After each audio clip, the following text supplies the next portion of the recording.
Hey everyone, welcome back to the channel. Today we're diving into an incredible true survival story that'll leave you speechless. It's about a teenage girl, her loyal dog, and a dream vacation that turned into a fight for life. This tale is packed with heart, courage, and hope. So grab a snack, settle in, and let's get started. If you love stories that inspire, hit that like button, subscribe, and ring the bell to follow along for every part. Here we go. The summer of 2005 was a big deal for Ellie Harper.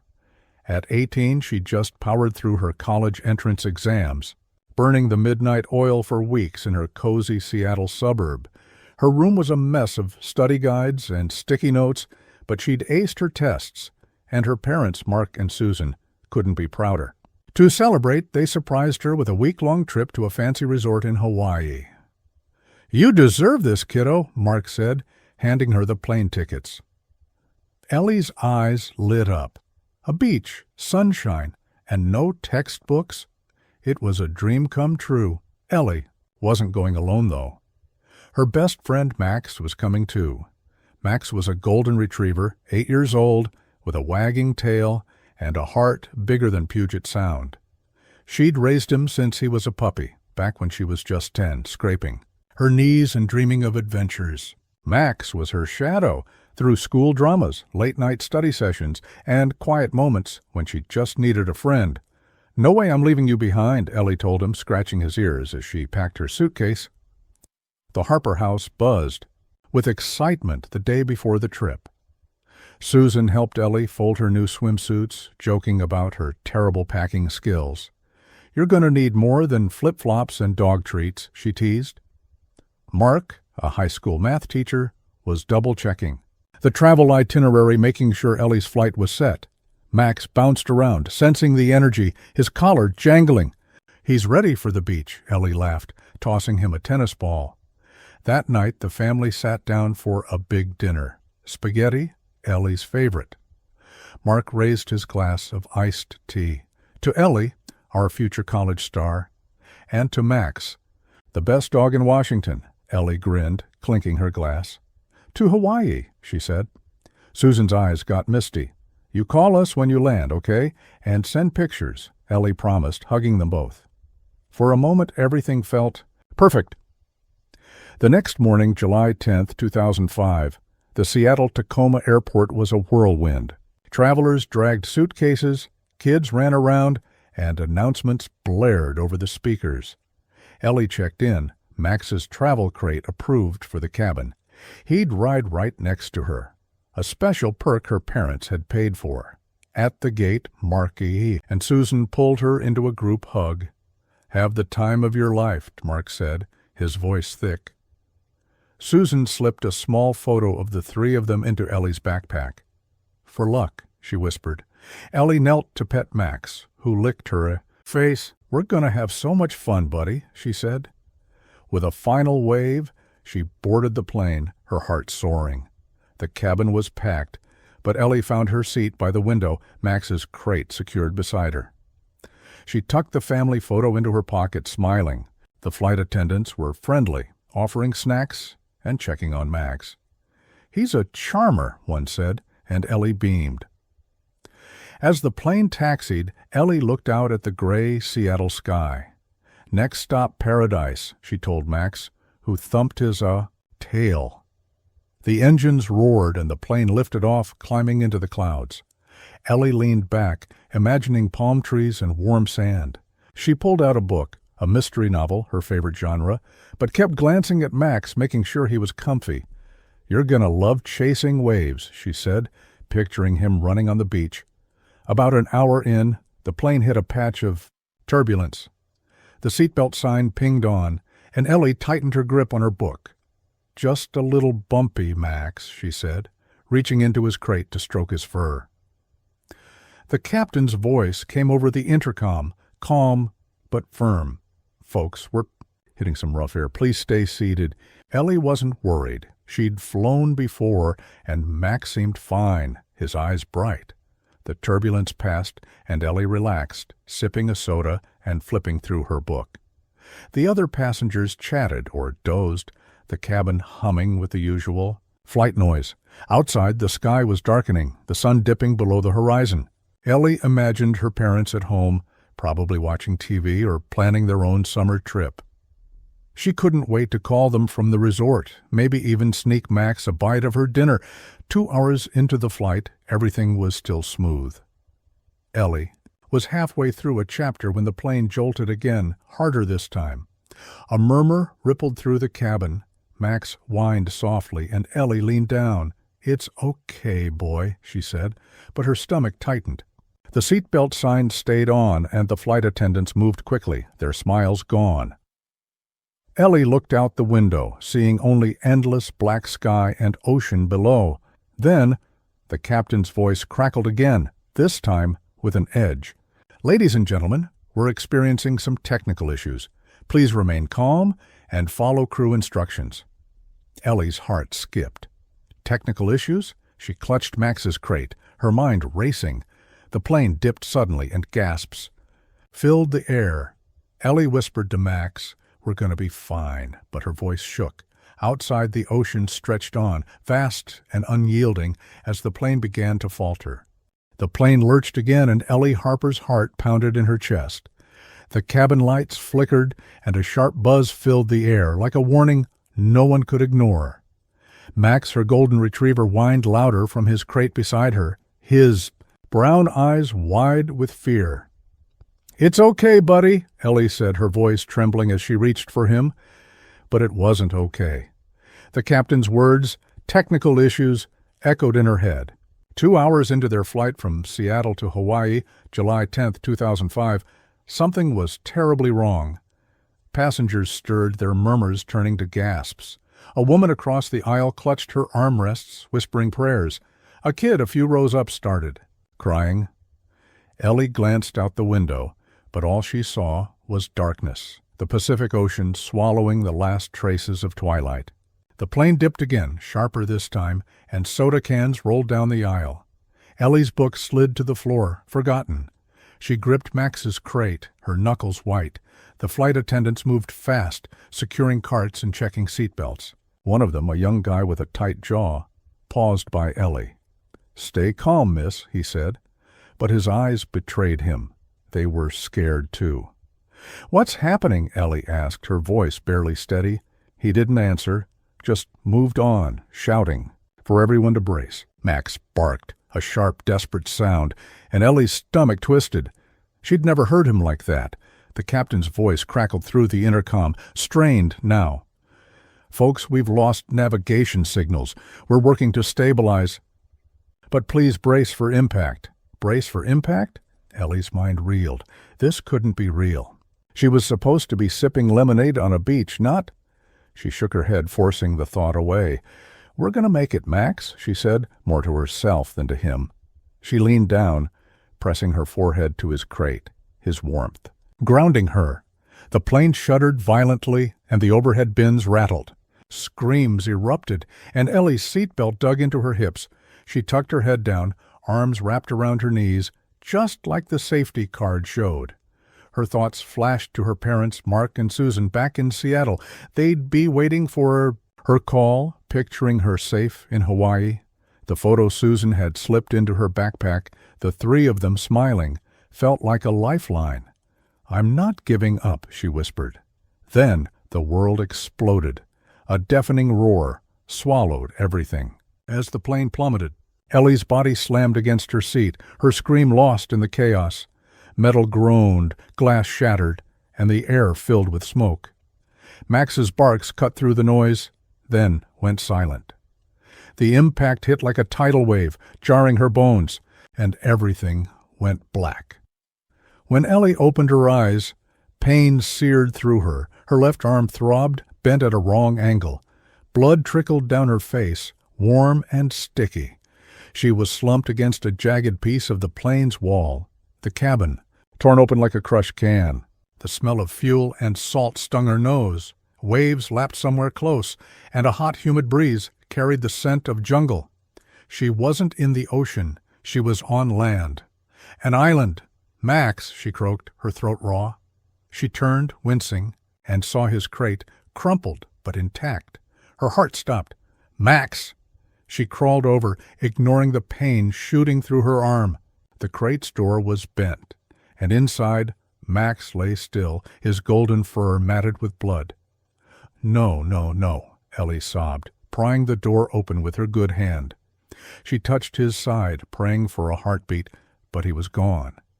Her best friend, her shadow, was gone. Tears streamed down her face as she curled up beside him, her body shaking. The other passengers, she forced herself to look. Bodies were scattered across the wreckage, some still strapped to seats, others thrown onto the sand. No one moved. The silence was worse than the crash, broken only by the waves and distant bird calls. Ellie was alone. Her mind screamed to shut down, to give in to the grief, but a voice, her dad's maybe, pushed through. "You're a fighter, Ellie." She wiped her eyes, her broken arm screaming with every move. She had to survive, for her parents, for Max. She staggered to her feet, scanning the wreckage. The plane's tail was half buried in the sand, the fuselage split open. Palm trees loomed nearby, their shadows long in the dawn light. The island was lush, wild, and completely unknown. Ellie limped through the debris, searching for anything. Useful?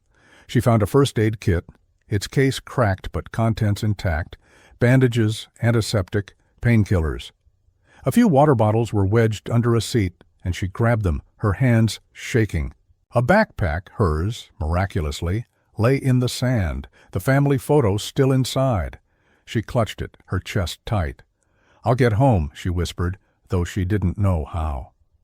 The sun climbed higher, the heat pressing down. Ellie's injuries. Burned. Her arm needed a splint, and the cuts on her face stung. She used a piece of metal and a torn shirt to brace her arm, biting her lip to keep from crying out. Every step hurt, but she kept moving. She had to check the island, find food, figure out where she was. The beach stretched out, empty except for the wreckage. No ships, no planes, no signs of life. Her eyes fell on Max again, and her knees buckled. She couldn't leave him like that. With her good hand, she dragged his body to a patch of soft sand under a palm tree. Digging was agony, but she did it, using a flat piece of wreckage. She buried him deep, marking the spot with a smooth stone. "You were the best, Max," she said, her voice breaking. "I'm so sorry." The other passengers, she couldn't bury them all, not with her injuries. But she whispered a quiet promise to honor them if she got out. The weight of being the only survivor crushed her, but it also lit a fire. She wasn't just living for herself now. She was living for Max, for the others, for her parents waiting back home. Ellie sat by the wreckage as the sun set, her body aching, her heart heavier than ever. The island's sounds, crickets, waves, rustling leaves, felt alien, like a world she didn't belong in. She looked at the family photo, her parents' smiles blurring through her tears. "I'm gonna make it," she said, her voice stronger. "Now. I have to." She didn't know how long she'd be here, or if anyone would find her. But Ellie Harper wasn't giving up. Not today, not ever. Ellie Harper sat by the wreckage of the crashed plane, the family photo clutched in her good hand. The sun dipped low over the unnamed island, painting the sky orange as waves lapped at the shore. Her broken arm throbbed, her face stung with cuts, and her heart ached for Max, her golden retriever, now buried under a palm tree. The silence of the island, crickets chirping, leaves rustling, felt like a stranger's world. But Ellie's words from the night before echoed in her mind. "I'm going to make it."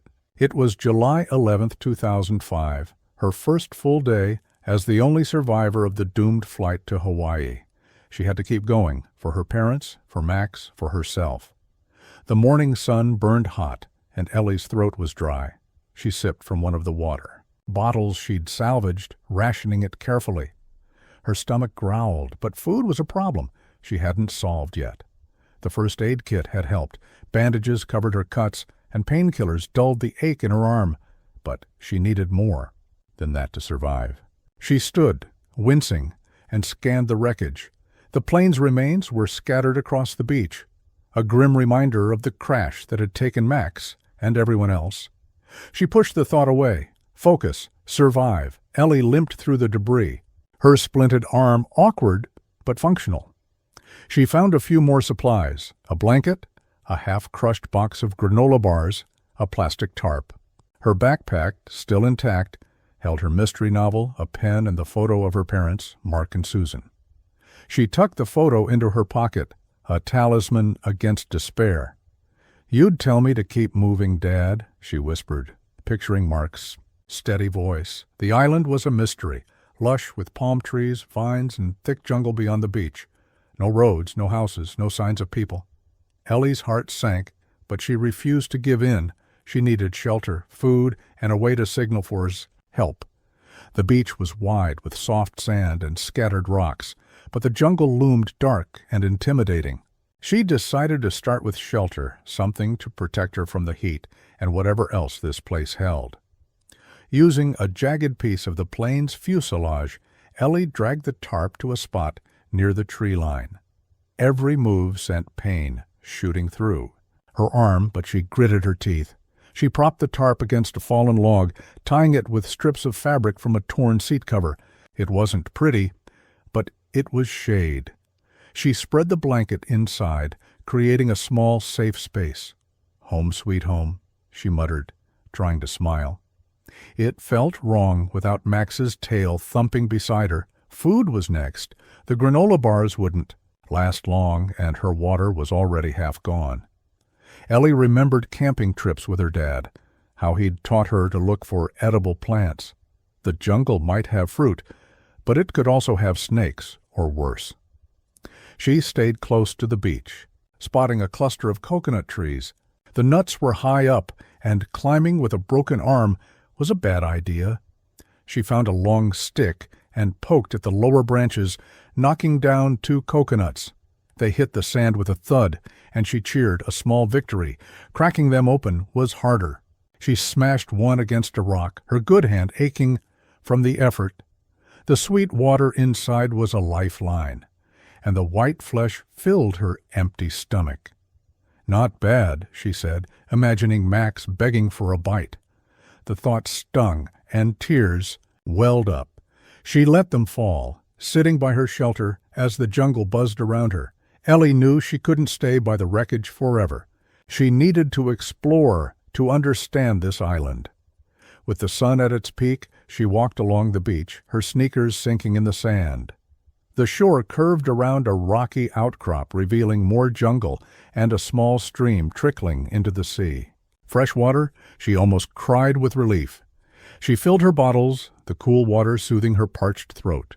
The stream was a game-changer, but she'd have to boil the water to be safe. Fire was another thing to figure out. Back at the wreckage, Ellie faced a harder task. The passengers, men, women, a few kids, lay scattered, their lives cut short. She couldn't bury them all, not with her injuries, but she couldn't leave them like this either. Using her stick, she dug shallow graves for a few, her arms screaming with every scoop. She worked until dusk, managing to bury 3 people, including a woman who'd smiled at Max before takeoff. "Rest easy," Ellie whispered, marking each. Grave with a stone. For the others, she vowed to find a way to honor them later. Max's grave was her anchor. She visited it, kneeling by the stone she'd placed. "I'm trying, buddy," she said, her voice soft. "You'd be proud, right?" The memory of his warm fur and goofy grin kept her going, even as loneliness clawed at her. She pulled out her novel and the pen from her backpack, using the blank pages to start a journal. "Day 1, she wrote. "I'm alive. I have water, food, shelter. I miss Max. I miss home. Someone will find me." Signaling for help was her next move. Ellie had seen movies where survivors wrote messages in the sand. She found a long piece of metal and dragged it across the beach, carving help in letters big enough to spot from the air. She added rocks to outline the word, her body aching, but her focus sharp. Standing back, she admired her work. "Come on, someone see this," she said, scanning the empty sky. No planes, no ships, just endless blue. As night fell, the island came alive with new sounds. Frogs croaking, branches snapping. Ellie huddled in her shelter, the blanket pulled tight. The dark felt heavier without Max's steady breathing beside. Her. Flashbacks of the crash haunted her, the roar, the smoke, Max's final bark. She squeezed her eyes shut, focusing on her parents' faces. "I'm still here," she whispered, her journal open beside her. "I'm not giving up." The stars glittered above, brighter than she'd ever seen. Ellie stared at them, her heart heavy but unbroken. She didn't know how to survive long term, or if rescue would come. But she'd made it through one day. That was enough for now. Back in Seattle, the stars that Ellie Harper gazed at from her lonely island were hidden behind a gray haze. It was July 12, 2005, and Mark and Susan Harper sat in their quiet suburban home, unaware that their daughter's plane had crashed. The living room, usually warm with laughter and Max's playful barks, felt empty without Ellie. Her college prep books still littered the coffee table, a reminder of her hard-won victory over exams. Mark flipped through a newspaper while Susan watered her plants, both waiting for Ellie's call from Hawaii. "She's probably on the beach already," Susan said, forcing a smile. "Max is going to love the sand." The phone rang at 8 a.m., shattering the calm. Mark answered, expecting Ellie's excited voice. Instead, it was an airline representative, her tone clipped and careful. "Mr. Harper, I'm calling about Flight 217 to Honolulu. There's been an issue. The plane has lost contact, and we're coordinating a search." Mark's hand tightened on the receiver. "Lost contact? What does that mean?" His voice rose, drawing Susan to his side. The woman hesitated. "We don't have details yet. We're doing everything we can. We'll keep you updated." Susan's face paled as Mark hung up. "What's wrong?" she asked, her voice trembling. Mark explained, his words stumbling. "Lost contact. Search. No details." Susan sank onto the couch, clutching a pillow. "She's okay, right? Ellie's smart. She's with Max. They're fine." Mark nodded, but his gut twisted. He turned on the TV, flipping to a news channel. A breaking report confirmed their worst fears. Flight 217, carrying 142 passengers, including their daughter, had vanished over the Pacific. The day blurred into a nightmare. Reporters swarmed the Seattle-Tacoma airport, where families gathered, desperate for news. Mark and Susan drove there, joining a crowd in a makeshift waiting area. A man in a suit, another airline official, addressed them, promising a full-scale search. "We've deployed ships and planes across the flight path," he said. "The Coast Guard is involved." But his assurances felt hollow. A woman nearby sobbed, and Mark held Susan's hand, both fighting to stay strong. Back home, the E.O. Harper's phone rang nonstop. Friends, neighbors, Ellie's teachers, they all called, offering support. "Ellie's tough," her high school coach said. "She'll pull through." Mark clung to those words, picturing Ellie's determined smile, the way she'd tackled every challenge. Susan kept Max's favorite toy, a chewed-up tennis ball on the kitchen counter, as if holding it could bring them back. "They're together," she whispered. "Max won't let anything happen to her." Days turned into weeks, and the search yielded nothing. No wreckage, no signals, no hope. The airline poured millions into the effort, with helicopters and ships scouring the Pacific. News reports speculated about navigation errors or mechanical failure, but no answers came. Mark and Susan barely slept, their lives on hold. They turned Ellie's room into a command center, pinning maps to the walls and marking search zones. Photos of Ellie and Max covered every surface, smiling at a picnic, posing at her graduation, playing fetch in the backyard. The community rallied. Neighbors brought casseroles, and Ellie's classmates held a vigil at their high school, lighting candles and sharing memories. "She helped me pass algebra," one girl said, tears in her eyes.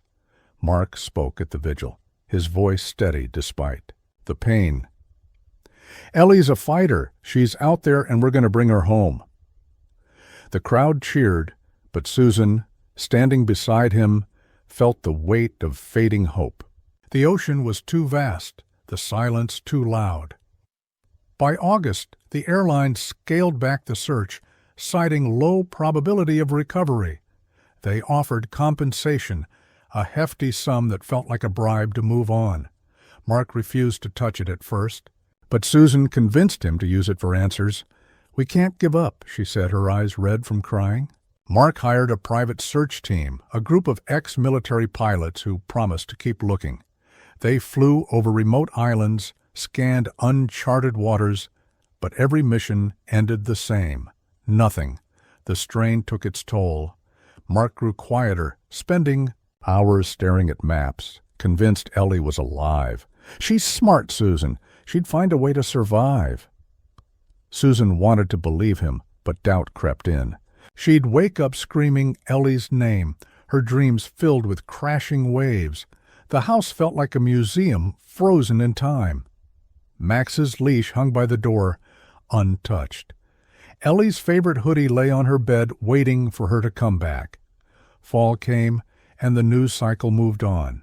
Flight 217 faded from headlines, replaced by hurricanes and politics.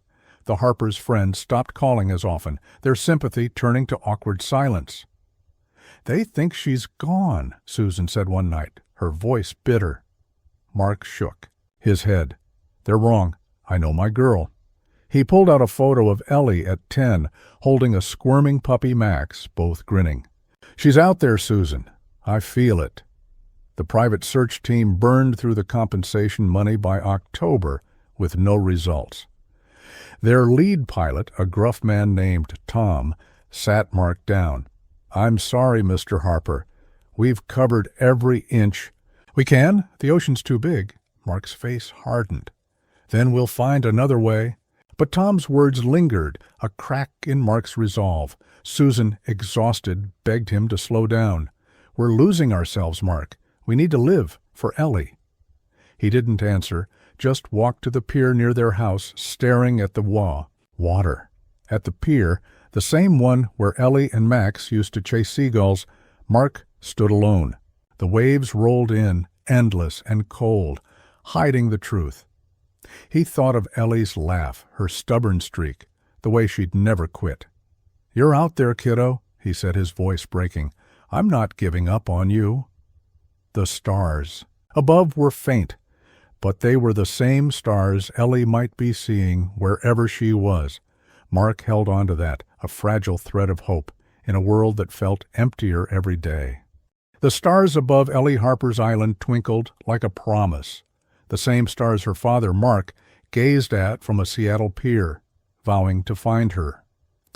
It was late October 2005, and Ellie had been alone on the uncharted Pacific island for over 3 months since the plane crash that took her beloved dog, Max, and everyone else on Flight 217.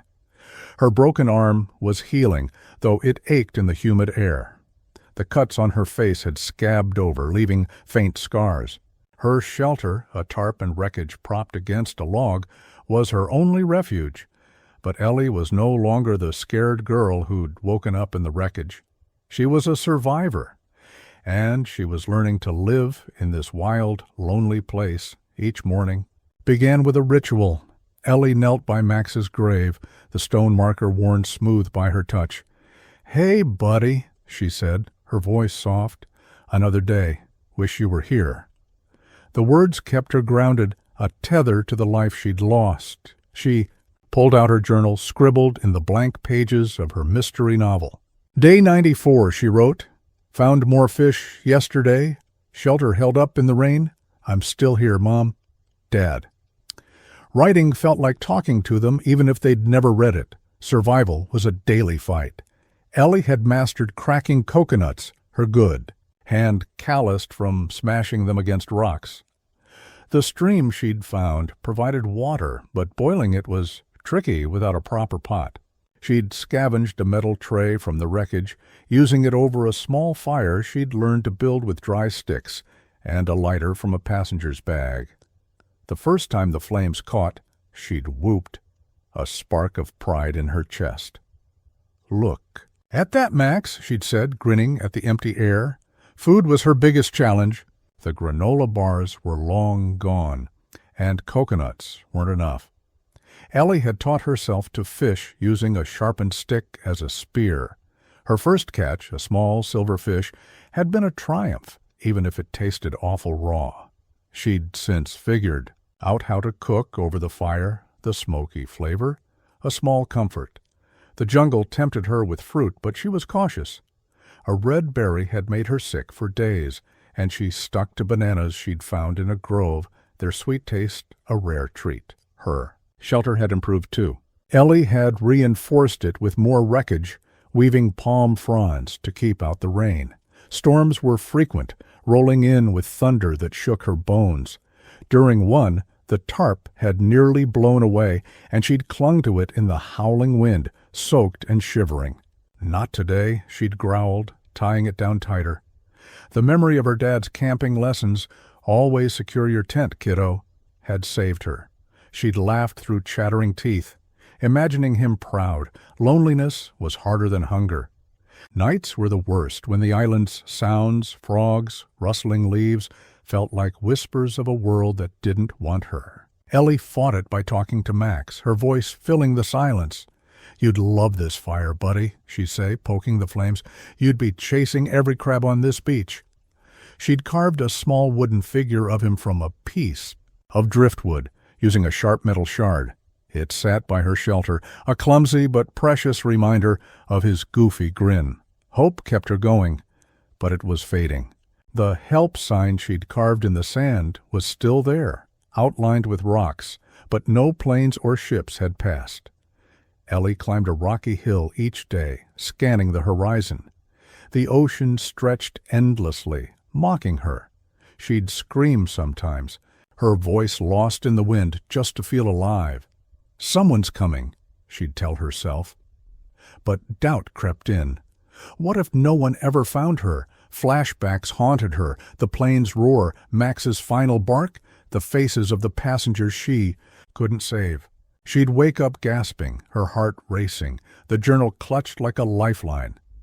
Writing helped. "I dream about the crash," she wrote. "I see you, Max. I'm sorry I couldn't save you."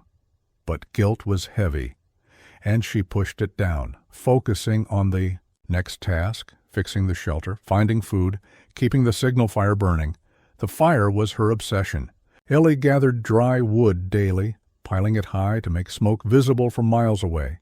She'd light it at dusk, the flames dancing against the darkening sky. "See that world?" she'd mutter, feeding it branches. The lighter's fuel was running low, and she practiced rubbing sticks together, her hands blistered but determined. Failure wasn't an option. One afternoon a storm hit harder than usual. Rain pounded her shelter, and the wind tore at the tarp. Ellie huddled inside, the wooden Max figure in her hand, whispering, "We've been through worse, right?" The stream overflowed, washing away part of her help sign. When the rain stopped, she rebuilt it, her arm aching, but her resolve fiercer than ever. "I'm not invisible," she said, slamming rocks into place. By November, Ellie had changed. Her clothes were tattered, her hair a wild tangle tied back with vine. She moved with purpose, her body leaner but stronger. She'd learned the island's rhythms, the tides, the birds' calls, the way storms brewed. It wasn't home, but it was her world now. She still wrote in her journal, though the pen was nearly dry. "I'm different," she wrote. "Not sure if that's good or bad. I miss you all. I'm still fighting." At night she'd lie under the stars, the same ones her parents might see. She imagined them searching, refusing to give up. "You're looking for me, right, Dad?" she'd whisper, her voice small but steady. The wooden Max figure sat beside her, a silent guardian. Ellie didn't know if rescue was coming, but she knew one thing. She wasn't the girl who'd crashed here. She was a survivor, and she'd keep fighting until someone found her, or until she found a way out. The stars above Ellie Harper's island glittered with a quiet defiance, mirroring her stubborn fight to survive. She lay by her shelter, the wooden figure of her dog Max beside her. its edges worn from her touch. It was November 2010, 5 years since the crash of Flight 217 had stranded her on this uncharted Pacific island. Back in Seattle, those same stars hung over her parents, Mark and Susan Harper, but their light had long since faded from their lives. The hope that had once burned bright for Ellie, for Max, for answers, had dwindled to a flicker, buried under years of grief and silence. In Seattle, the Harper house was a shadow of its former self. The once warm living room, filled with Ellie's laughter and Max's playful barks, was now a museum of loss. Ellie's college prep books gathered dust on the coffee table, untouched since 2005. Max's leash still hung by the door, its leather cracked from time. Susan moved through the days like a ghost, her eyes hollow from sleepless nights. She'd stopped tending her plants, and the backyard garden where Ellie and Max used to play was overgrown with weeds. Mark was no better. The man who'd vowed to find his daughter had aged a decade in 5 years. His hair was gray, his shoulders stooped. He still taught math at the high school, but his lessons lacked the spark they once had. After work, he'd sit in Ellie's room, staring at the maps pinned to the walls, their search zones faded and curling. The private search team he'd hired with the airline's compensation money had disbanded years ago, their final report. A single word, nothing. Mark refused to accept it, but the truth gnawed at him. Ellie might be gone. The community had moved on. The vigils for Flight 217, once packed with Ellie's classmates and neighbors, had shrunk to a handful of loyal friends. By 2010, the annual memorial at the high school was a quiet affair, just a few candles flickering in the gym. Susan attended, clutching Max's old tennis ball, but Mark stayed home. "I can't keep pretending," he'd told her, his voice flat. Susan didn't argue. She felt the same, but showing up was all she had left. The media had long since forgotten Flight 217. The story of the missing plane, once a national obsession, was now a footnote overshadowed by newer tragedies. Reporters stopped calling, and the Harpers' phone stayed silent. Friends tiptoed around them, unsure what to say. "They think we should move on," Susan said one night, her voice bitter over a cold dinner. Mark stared at his plate. "They don't know Ellie. She's a fighter." But his words lacked the fire they'd once held. Susan had tried to keep hope alive, but it was slipping. She'd dream of Ellie, laughing on the beach, Max bounding beside her, only to wake to an empty house. The nightmares were worse. Ellie, calling for help, her voice drowned by waves. Susan kept Ellie's hoodie on her bed, its scent long gone but its presence a comfort. She'd stopped believing in miracles, but she couldn't let go completely. "What if she's out there?" she'd whisper to Mark, her voice breaking. He'd nod, but his eyes were distant. Mark's obsession had cost them. The compensation money was gone, spent on fruitless searches. Their savings were drained, and they'd taken second jobs, Susan at a bookstore, Mark tutoring, to stay afloat. The pier near their house, where Ellie and Max used to chase seagulls, was Mark's refuge. He'd stand there at dusk, the waves mocking him with their endless roll. "You're still out there, kiddo," he'd say, but the words felt hollow. The stars above were his only connection to Ellie, a fragile thread he clung to. Meanwhile, on the island, Ellie was a different person. At 23, she was lean and weathered, her tattered clothes patched with vines and fabric scraps. Her shelter was now a sturdy hut built from wreckage and palm logs, its roof woven tight against storms. She'd mastered survival, spearing fish, harvesting bananas, even trapping small crabs. Her journal, its pages nearly full, chronicled her life. Year E, 5, caught 2 fish today. Fire's strong. Miss Mom's spaghetti, Miss Max's snores. Writing kept her sane, a lifeline to a world she feared she'd never see again. Ellie's days followed a rhythm. She'd check her signal fire, piling wood to keep it ready. The help sign on the beach was redone monthly, its rocks gleaming white against the sand. She'd climbed the hill, scanning the horizon, but the ocean remained empty. Hope was a fading ember, but she stoked it daily, talking to Max's wooden figure. "Someone's coming, right, buddy?" she'd say, her voice steady, despite the ache in her chest. The figure, now polished by years of handling, was her constant companion. Loneliness was her greatest enemy. Ellie fought it with routine, fishing, building, writing. But nights were brutal. She'd lie awake, the jungle's sounds a reminder of her isolation. Flashbacks of the crash still haunted her, though they'd softened with time. She'd dream of Max, his tail wagging, only to wake to silence. "I'm sorry," she'd whisper to the dark, guilt heavy for surviving when he didn't. Her journal held her confessions. "I should have saved you, Max. I'm living for you now." She'd learned the island's secrets, where the fish swam when the storms hit, which plants were safe. She'd even found a cave near the stream, a cool refuge during the hottest days. But the island wasn't home. It was a prison, beautiful but cruel. Ellie had stopped counting the days she'd cried, but she never stopped fighting. "You'd be proud, Dad," she'd say, tightening her shelter's ropes, remembering his camping lessons. One evening, as the stars emerged, Ellie sat by her fire, the wooden Max figure in her lap. The flames crackled, casting shadows on her weathered face. She opened her journal, the pen's ink almost gone. 5 years, she wrote. "I'm still here. I don't know if you're still looking, but I'm not giving up. Love you, Mom, Dad."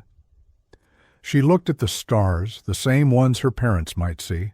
"Keep searching," she whispered, her voice a mix of hope and fear. "I'm waiting." Across the ocean, Mark stood at the pier, the stars faint above him. His heart ached, but he couldn't let go. "I know you're out there, Ellie," he said, his voice a quiet vow. The distance between them was vast, but their hope, however faint, burned under the same sky. The stars above Ellie Harper's island faded as storm clouds rolled in, their rumble a warning of the chaos to come. It was November 15th, 2010, 5 years since the crash of Flight 217 had left her stranded on this uncharted Pacific island. Ellie sat by her fire, the wooden figure of her dog, Max in her lap, her journal open to a page that read, "I'm still here. Keep searching." Across the ocean, her father Mark had stood under those same stars, vowing she was alive. Neither knew that fate was about to shift, carried on the winds of a storm that would change everything. Ellie sensed the storm before it hit. The air grew heavy, the jungle's birds falling silent. She'd weathered countless storms in 5 years, but this one felt different, fiercer, like the island was angry. She checked her hut, its palm log walls sturdy from years of work. The help sign on the beach, outlined with white rocks, gleamed in the fading light. Her signal fire was ready, dry wood piled high. "Stay strong," she told the wooden Max figure, tucking it into her tattered shirt. She braced for the night, her heart heavy but steady. The storm struck at midnight, a beast of wind and rain. Waves pounded the shore, and the jungle howled as trees bent double. Ellie huddled in her hut, the tarp roof shaking but holding. Rain leaked through, soaking her blanket, and she shivered, clutching her journal to keep it dry. "We've been through worse, Max," she whispered, her voice lost in the thunder. Lightning lit the beach, revealing her help sign half washed away. She gritted her teeth. She'd fix it tomorrow. She had to. Far out at sea, a fishing boat battled the same storm. The Sea Dawn, a 40-foot vessel, was captained by Tom Reynolds, a grizzled fisherman from Oahu. His crew of 4 had been chasing tuna when the storm hit, tossing their boat like a toy. "Hold her steady," Tom shouted, gripping the wheel as waves crashed over the deck. The radar was useless, its screen flickering in the electrical chaos. Their maps showed no land nearby, but the storm was pushing them off course into uncharted waters. By dawn, the storm eased, leaving the Sea Dawn battered but afloat. Tom checked the GPS, frowning. "This doesn't make sense," he muttered. The system showed their position, but no islands were charted for miles. He scanned the horizon, spotting a faint green smudge, land. "That's not on the map," his first mate Javier said, squinting through binoculars. Tom's gut told him to check it out. "Let's take a look," he said. "Then we'll head back." On the island, Ellie emerged from her hut, soaked and exhausted. The beach was a mess, her help sign reduced to scattered rocks. She sighed, her weathered hands already moving to rebuild. Her fire was out, its wood soggy, but she'd dry it later. She walked to the stream for water, her bare feet sinking in the sand. 5 years had made her lean and strong, her tattered clothes patched with vines. The wooden Max figure hung from a cord around her neck, a constant reminder to keep fighting. As she filled her bottle, a low hum caught her ear, a sound she hadn't heard in years. An engine. Her heart stopped. She dropped the bottle and ran. To the beach, her eyes scanning the sea. There, on the horizon, was a speck, a boat. "No way," she whispered, her voice shaking. She waved her arms, shouting, "Hey, over here!" The speck grew larger, its hull clear now. Ellie's legs trembled. After 5 years, was this real? Aboard the Sea Dawn? Javier pointed. "Captain, look!" A figure stood on the beach, waving frantically. Tom grabbed the binoculars, his jaw dropping. A woman, thin and wild-haired, stood beside what looked like plain wreckage. "That's no ordinary island," he said, his voice tight. He'd heard of Flight 217, the plane lost in 2005, a mystery that haunted every sailor in the Pacific. "Get us closer," he ordered, his crew scrambling. Ellie's voice cracked as she screamed, "Help, please!"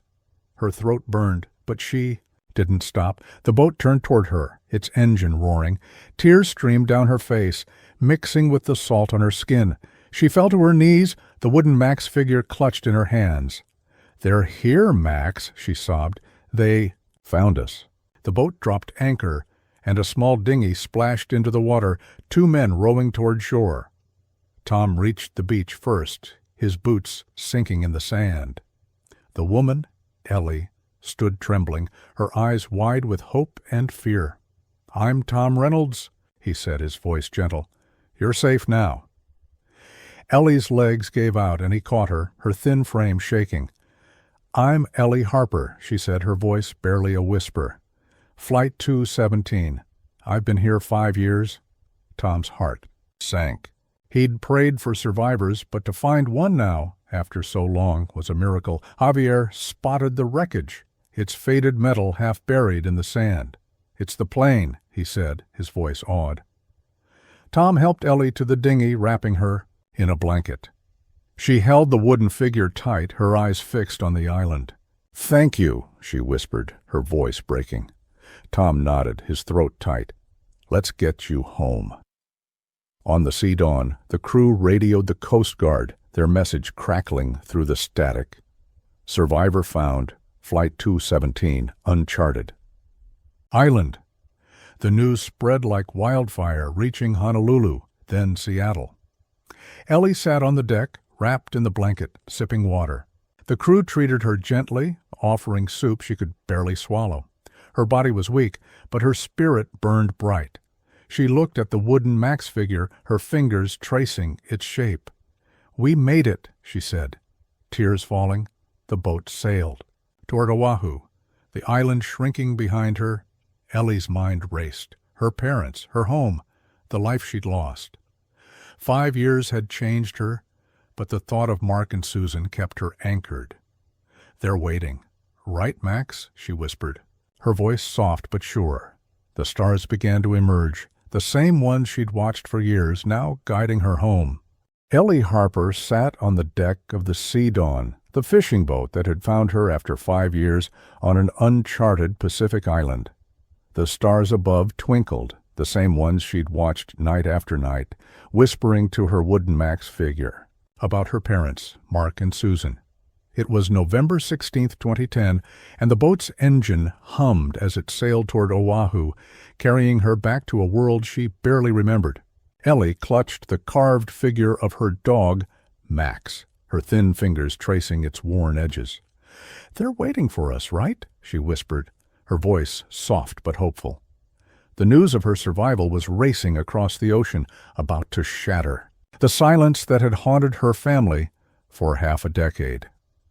In Seattle, Mark and Susan Harper were asleep in their darkened home, the weight of 5 years without Ellie pressing down on them. The phone rang at 3 a.m., a shrill sound that jolted Mark awake. He fumbled for the receiver, his heart racing. "Hello?" he said, his voice groggy. A Coast Guard officer's voice came through, calm but urgent. "Mr. Harper, we have news about Flight 217. A survivor has been found. It's your daughter, Ellie." Mark froze, the words not sinking in. "What?" he whispered, his hand shaking. "She's alive, sir. She's on a boat headed to Honolulu. She's safe." Susan stirred, sitting up as Mark's face changed. "What's happening?" she asked, her voice tight with fear. Mark turned to her, tears welling in his eyes. "It's Ellie," he said, his voice breaking. "They found her. She's alive." Susan gasped, her hands flying to her mouth. "No, that's not. Mark, is this real?" He nodded, pulling her into his arms as they sobbed, years of grief and hope colliding. The officer gave details. Ellie was weak but stable, rescued by a fishing boat after a storm. "We're arranging her transfer to Seattle," he said. Mark barely heard, his mind fixed on one word: alive.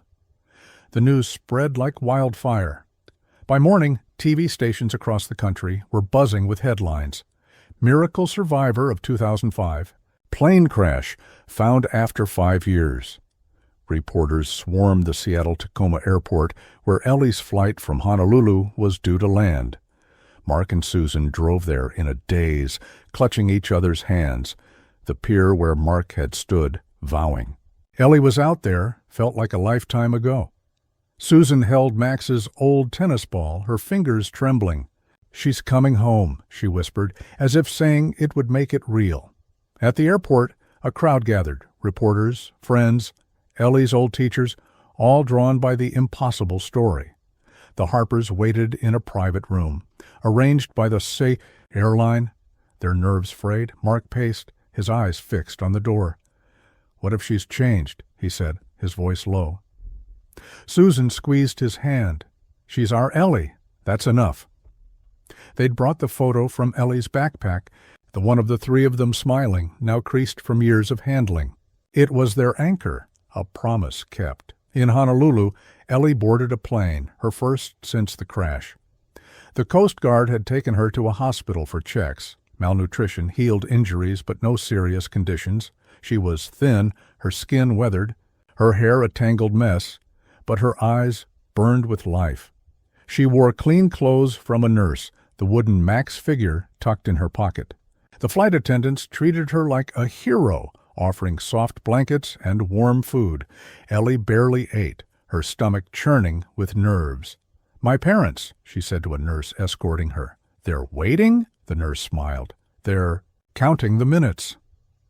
The flight to Seattle felt endless. Ellie stared out the window, the ocean below, a reminder of her island prison. She pulled out her journal, its pages worn and full, and read her last entry. "I'm still here. Keep searching." Tears fell as she realized they had. She imagined Mark's steady voice, Susan's warm hugs, the home she'd dreamed of every night. "We're almost there, Max," she whispered to the wooden figure, her heart pounding. When the plane landed in Seattle, the airport was chaos. Ellie stepped off, escorted by officials, her legs shaky. Cameras flashed and voices shouted questions, but she barely noticed. Her eyes scanned the crowd, searching for familiar faces. Then she saw them, Mark and Susan, pushing through the throng, their faces streaked with tears. "Ellie!" Susan cried, her voice cutting through the noise. Ellie froze, then ran, her thin frame crashing into their arms. The reunion was a blur of sobs and laughter. Mark held Ellie tight, his voice breaking. "You're here, kiddo. You're home." Susan stroked her hair, whispering, "We never stopped looking." Ellie clung to them, the wooden Max figure pressed between her hands. "I knew you'd find me," she said, her voice muffled against their shoulders. The crowd cheered, cameras rolling. But the Harpers were in their own world. a family whole again. At the hospital, doctors checked Ellie, marveling at her resilience. 5 years alone, she's a miracle, one said.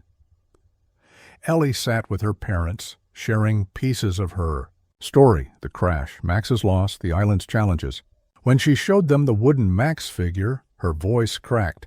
"He kept me going," she said. Susan's eyes filled with tears, remembering Max's loyalty. Mark squeezed her hand. "He's still with you, Ellie. Always will be." The airline and Coast Guard launched an investigation, sending teams to the island to recover the wreckage and remains of the other passengers.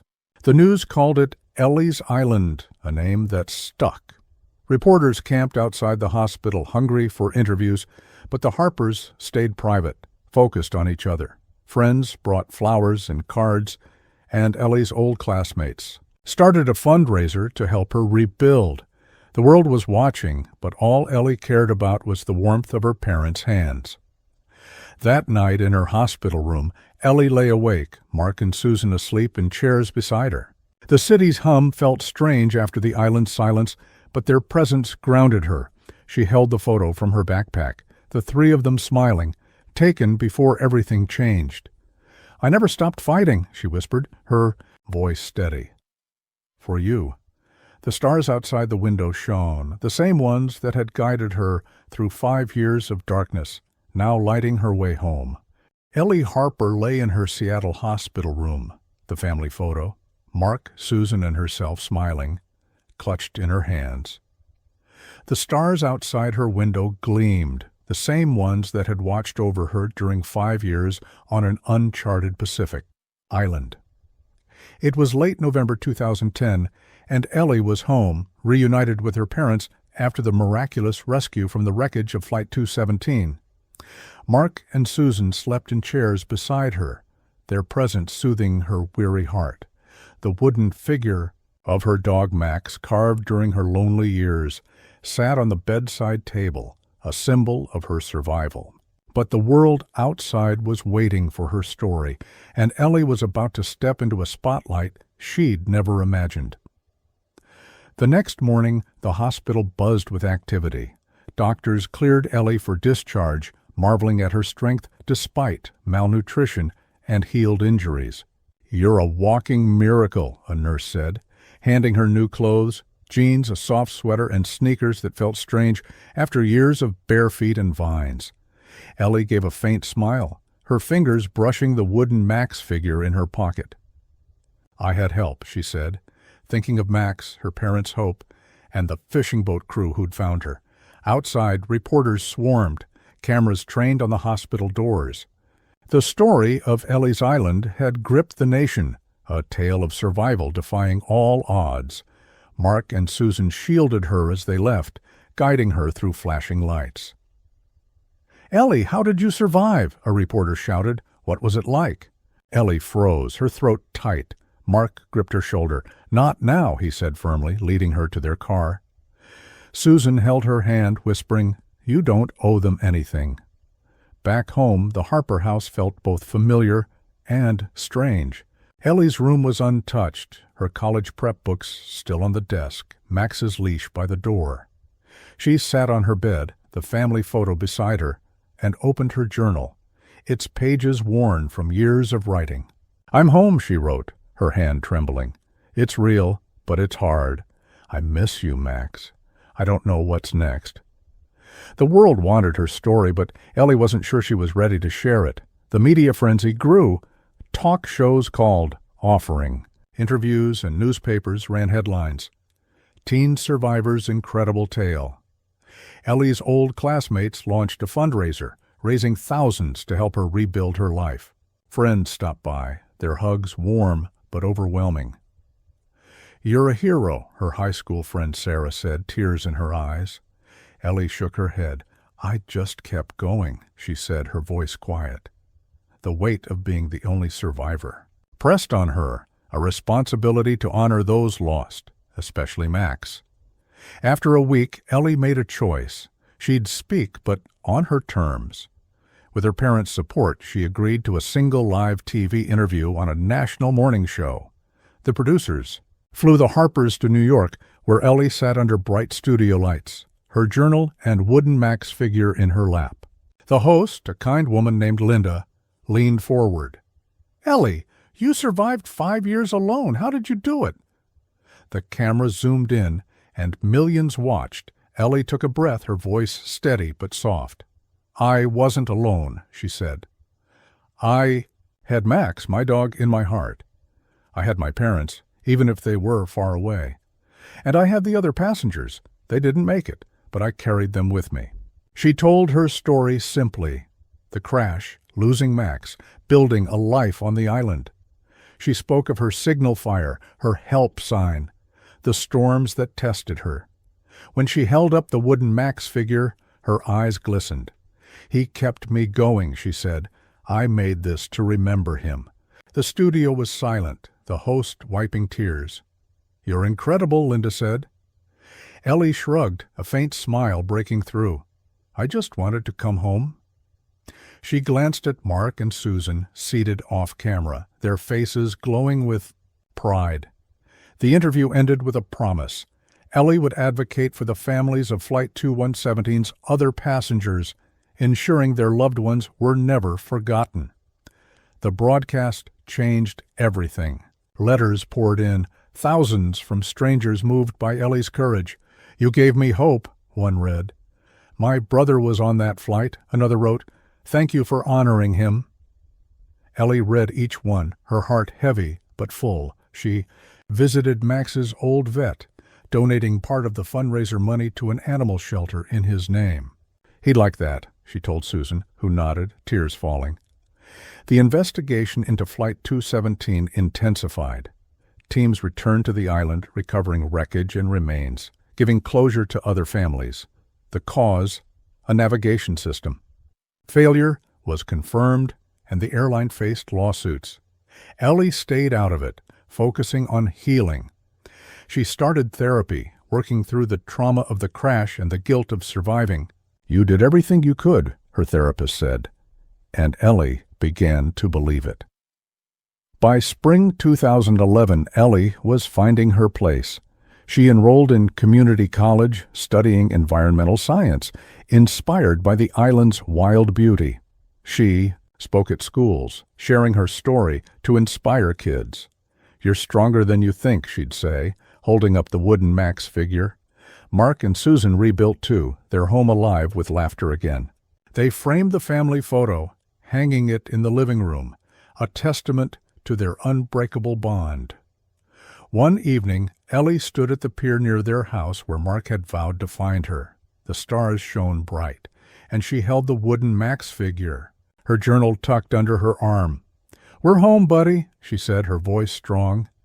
The waves rolled gently, no longer a barrier, but a bridge to her past. She wasn't the girl who'd crashed, nor just the survivor who'd fought alone. She was Ellie Harper, a voice for the lost, carrying Max and her family forward under the same stars that had guided her home. The stars above the Seattle pier sparkled, echoing the ones that had guided Ellie Harper through 5 years on an uncharted Pacific island. It was May 2012, a year and a half since her rescue from the wreckage of Flight 217. The wooden figure of her dog Max hung from a cord around her neck, its edges worn smooth from her touch. Her journal, now safely stored in her room, held the story of her survival. But tonight, Ellie wasn't dwelling on the past. She was shaping a future, carrying the weight of her journey into a legacy for herself and those she'd lost. At 25, Ellie was no longer the wild-haired survivor who'd stepped off a plane in November 2010. Her hair was neatly trimmed, her body stronger, though faint scars on her face whispered of her resilience. As a sophomore in community college, studying environmental science, she drew inspiration from the island's raw beauty and its lessons of survival. But her purpose stretched beyond academics. Ellie had become a beacon for those touched by flight. 217, a voice for the lost and a symbol of hope for anyone facing impossible odds. The investigation into the crash had wrapped up months ago. A navigation system failure, worsened by human error, had sent the plane off course, the final report confirmed. The airline settled with victims' families, and remains recovered from Ellie's Island brought closure to grieving relatives. Ellie attended a memorial in Honolulu, standing with other families as they laid wreaths for the 141 passengers who didn't survive, including Max. "They're with us," she said, her voice steady, holding the wooden Max figure. "We carry them forward." The crowd wept, and Ellie felt a burden lift. She wasn't alone in her grief anymore. In Seattle, Ellie's advocacy took root. Inspired by the Sea Dawn crew who'd saved her, she partnered with a nonprofit to fund search and rescue training for Pacific fishermen. She raised money through speaking events, her talks raw and compelling. In a high school auditorium, she held up the wooden Max figure, telling students, "You don't know your strength until it's tested. Find your reason to keep going." Kids swarmed her afterward, some slipping her notes about their own struggles. Ellie read each one, her heart full, knowing she was making a difference. Her parents, Mark and Susan, were her foundation. The Harper house hummed with life again, filled with Susan's spaghetti and laughter. They'd adopted a rescue puppy, a golden retriever named Sonny, whose playful barks echoed Max's. Ellie knelt to pet him, smiling. "You'd approve, Max," she said, touching the wooden figure. Mark and Susan had healed too, their second jobs gone, their savings rebuilding. They framed pages from Ellie's journal beside the family photo in the living room, a testament to their shared survival. Therapy helped Ellie navigate her trauma, the crash, Max's loss, the guilt of surviving. They lingered, but she was learning to live with them. "You honored Max by surviving," her therapist said, and Ellie nodded, the wooden figure a reminder of that truth. She visited Max's old vet, donating more fundraiser money to an animal shelter in his name. "He's still saving lives," she told the staff, who named a kennel after him. It felt right, a piece of Max enduring. The world hadn't forgotten. Ellie. Her story inspired a documentary, Ellie's Island, which she helped produce for accuracy. Aired in early 2012, it focused on her survival and the families of Flight 217. Watching it with her parents, Ellie cried as footage showed, the island's wreckage and her help sign. "You're a hero," Mark said, his voice thick. "I'm just me," Ellie replied, but she felt proud, knowing the film gave others closure. Social media kept her connected to supporters. On a small blog, Ellie shared college milestones and advocacy updates. Fans sent letters, one from a girl who'd survived a car accident saying, "Your story kept me fighting," Ellie wrote back, her words heartfelt. She visited the island one last time, with a Coast Guard escort, to say goodbye. At Max's grave, now marked with a permanent stone, she whispered, "We did it, buddy, we're okay." The ocean was no longer a prison, but part of her story. By May 2012, Ellie was ready for a new chapter. Invited to speak at a national survival conference in California, she prepared to share her story with rescuers and survivors. The night before her flight, she stood at the pier, stars bright above. Sonny bounded nearby chasing a seagull as Mark and Susan laughed, arms around each other. Ellie held the wooden Max figure, her journal in her bag. "This is for you, Max," she said, her voice strong, "for everyone we lost." She thought of the island's jungles and storms, the scared girl she'd been, and the unbreakable spirit that carried her through. She thought of her parents' hope, the strangers who brought her home, and the lives she now touched. Ellie wasn't just a survivor. She was a daughter, a student, a voice for the voiceless, carrying the light of those stars into every step. As the waves rolled gently, she smiled, knowing her story was a legacy of survival etched under the sky that had guided her home. Wow, what an incredible journey. Ellie's story proves hope and strength can overcome anything.